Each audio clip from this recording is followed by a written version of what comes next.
Stacey, so much for joining us today. Thank you so much for having me. Yeah. So can you just tell us a little bit about yourself and your role? Yeah, of course. So my name's Stacey Kehoe, and I'm the founder of digital marketing agency Brandlective Communications, which I run in London. But originally I'm actually from New Zealand, and I moved to London in 2006. And I used to work actually in the corporate travel industry, which was an industry that was hit pretty hard for two main reasons, really. One was technological advancements actually put me out of a job. And then the financial recession in 2007, 2008 was something that kind of led to multiple redundancies. So I suffered over the course of about 18 months, about 3 redundancies. And at that point, I thought, actually, you know what? I need more control of my future. I need to embrace technology. And I actually set up my own business. So by 2012, I'd started Brandlective Communications.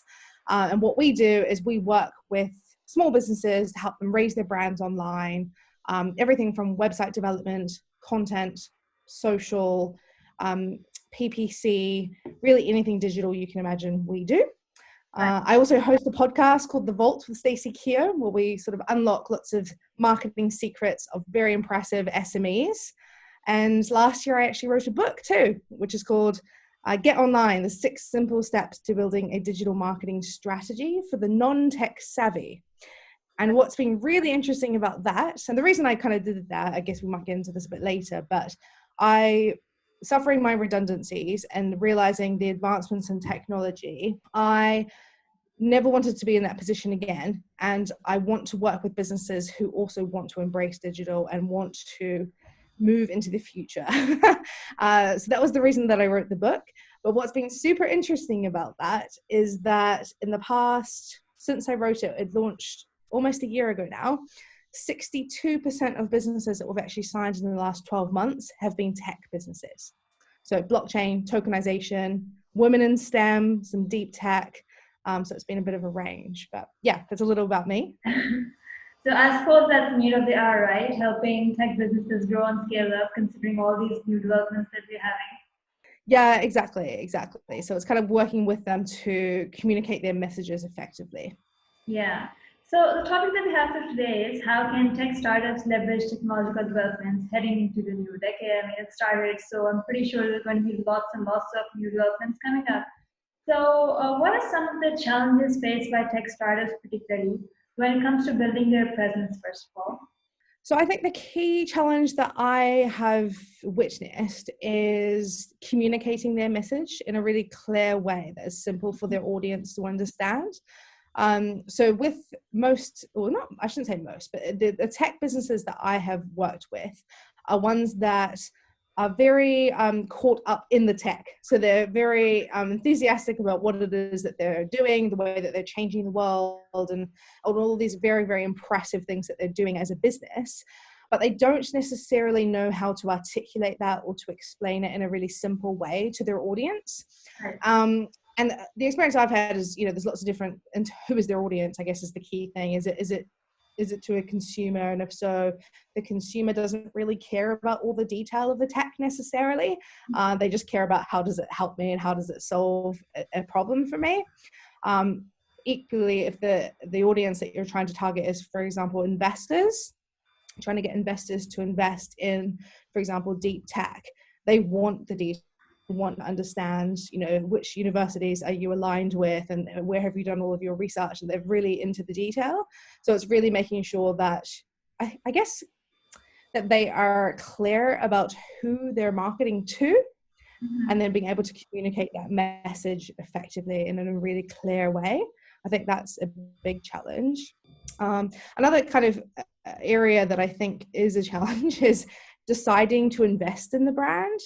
And what I mean by that is the actual brand, the way that it looks, the way that it sounds, the way that it feels, the way that it's being represented online. I think, with especially startups, there's so many different parts of the business that require attention and investment. So it's, things like the IP, developing the technology, that is often where their minds go to. And I think a big challenge is actually making the conscious decision and investing the time and resources into the brand development. Right. Yeah. And you mentioned that last year you had like 62% of businesses were tech businesses that you signed up with. Is that correct? That's right. Right. So in your like the course of the year so far, is there any other challenge that you face, like particularly when it comes to like a tech stack or a particular technology? Are the businesses having trouble implementing it, scaling up? Has there been any such case so far? I think it's more, yes, so it's deciding to invest. So I think that's the main challenge, right? When, for example, I've worked with a few businesses who are at the sort of seed funding stage. So they may have raised their first round. That's been very exciting, but everything goes into the development of the tech or whatever it is in terms of the development. And I'm finding now that when they're almost ready to go to market and they want to start marketing on a digital level, which is obviously what we assist with, they at that point start to realize that they haven't got the messaging clear, that there are things that consumers or their end user are asking that they haven't really thought about. So I'd say those are I'm sure there's more challenges than just that, but I guess for me, just working on the digital marketing side of things, that's the sort of thing that I witness is very much just about the way they communicate the message. And for them to actually consciously give some of the budget of the funds that they've managed to raise to brand. Because a lot of times they just want to go straight to marketing. They just want to market the product, they want to sell it, which is obviously what we all want in business. But unfortunately, if nobody knows who you are, I think especially in the world of tech where things are changing so quickly, there's a lot of new developments and advances that actually the everyday consumer doesn't understand. So there's a huge piece missing in my mind, which is investment in the brand, investment in the education, so educating whether it's the investor or the consumer on what this is and what it does and why it's worth paying attention to. Right. Yeah. So we know that like artificial intelligence, for instance, it's this buzzword, it's the it thing right now. A lot of companies are gearing up on it. So what role exactly do you think that getting the message across or doing the right type of marketing helps if businesses, like let's say, working on AI? I think there's a couple of things. For me, I mean, there's basic sort of operational efficiencies. So I think some of the really simple stuff is where AI can play a really big role in startups, SMEs, or even bigger businesses, really. But I think secondly, probably it's all about being able to deliver a good customer experience or a highly personalized customer experience. And I think that is where AI comes in and can play a really significant role. I think consumers now want to feel valued. They want to feel that a brand totally understands them and their challenges and their problems. Absolutely. And they want to feel that the brand is speaking directly to them. They don't want to just be, one of hundreds or thousands of people. So I think, utilizing AI in a way where you can personalize the customer experience. So whether that's, I guess the way that we would implement that for businesses would be things like chatbots, where the sort of machine learning, where you can understand the journey that customer has been on already.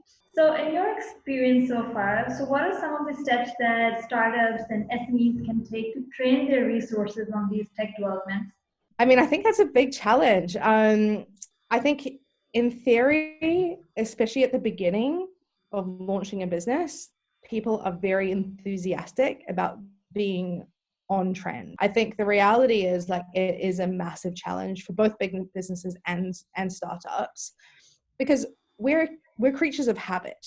So although as humans, like we like to see ourselves as these free will sort of conscious beings who are self-governing and that we can set ourselves apart from other animals by our capacity for reasoning, the reality is most people don't like change. And so that's actually a massive challenge. I've had it in my business. I've seen it across loads of businesses where the big decision is deciding.